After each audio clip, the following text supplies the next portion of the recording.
I think my name was supposed to be Joe Green, but that's all right too. You know, this old jail was built as it is now in 1937, 1938. It is a WPA, Works Progress Administration building. And you know, during the last years of FDR, we just gone through the Big Depression. You know, everybody was out of work. There wasn't things to do. So the President Roosevelt, created the WPA and put a lot of people to work. There's evidence of WPA in many, many locations. You know, this building, you see the building next door. You know, a lot of your culverts that are out in the county. A lot of your voting houses were WPA buildings also. But anyway, this jail, of course, like I say, the county was built before 1856. The original jail was a wooden jail. We didn't start getting into the stone until the late 1800s. The original jail, the earliest pictures that I've really seen of it are in the drawings and sketchings of this the Rowan County War, 1884 to 1887. And in one of those sketches, you can see where the governor sent the National Guard to Moorhead to help settle that dispute.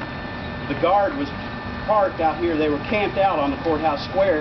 And in the drawing that they did for like the Harper Times and those publications, you know, pencil drawings, you could see the old jail in the background, and it looked almost like an old fort.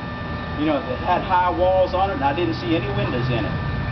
So, you know, the old structure before this one, I've heard tales. Of course, my father-in-law had probably spent some time here. You know, in this old jail.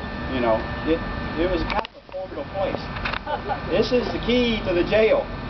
Now, one of my lines, you know, what I would say is that, you know, this is the key to, what's that, Oh Death? Y'all heard the song Oh Death? Oh Death. Key to heaven or hell, whichever one you want to make it. You know, but you know, the old jailers, actually there was a living quarters on this side of the jail, and the older jailers lived here, and they were here, and I'd say they were on call 24 hours a day, because when the sheriff caught somebody, he didn't hold him till morning.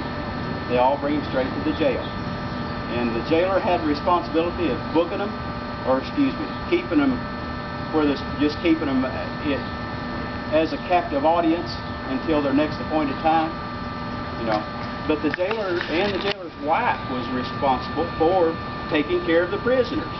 You know, the jailer's wife, you know, from what I understand, some of the personal remembrances, you know, some of those meals was pretty good.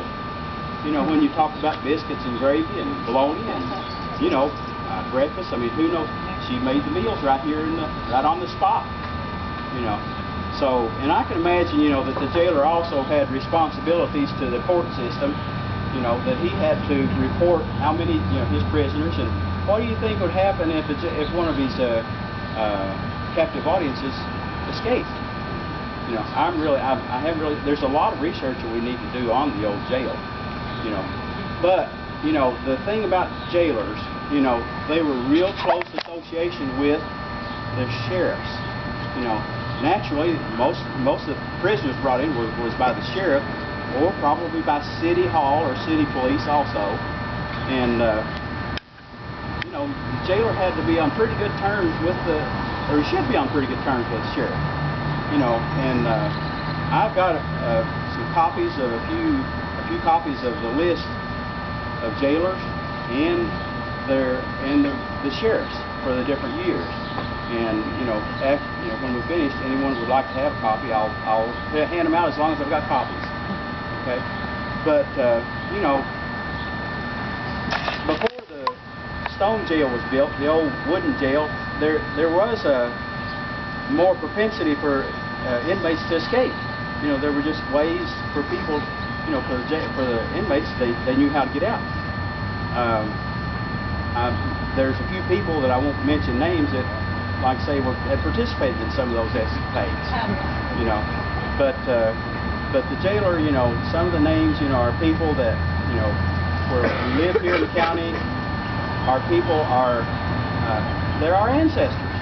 they're our ancestors, and some of them are current jailers. But one of the most, one of the most notable sheriffs was Sam Green, Sam L. Green, and Sam Green's daughter is here with us today. She wanted to be here just for the tour, and Sam Green had served 2 terms as sheriff, and first term was in the late 40s, and the second term was in the late 50s, early 60s. And on Sam Green's second tour, 6 hours before he was to be finished with his term, he was called out on a call, and Sheriff Sam Green was shot and killed 6 hours before time to get off. So it was very tragic times. Sam Green lived down here in West Moorhead. If you go down to the bypass and cross over in Clearfield Street, Green Street is still there. I'm sure it's still there. Green Street was named after Sam Green. And there's an awful lot of history about the old jail that us as a historical society, we've still got more chores to do, and we need young people to help us do it. So if any of you are interested in the historical society, we would appreciate you all coming up and joining in the race. Together.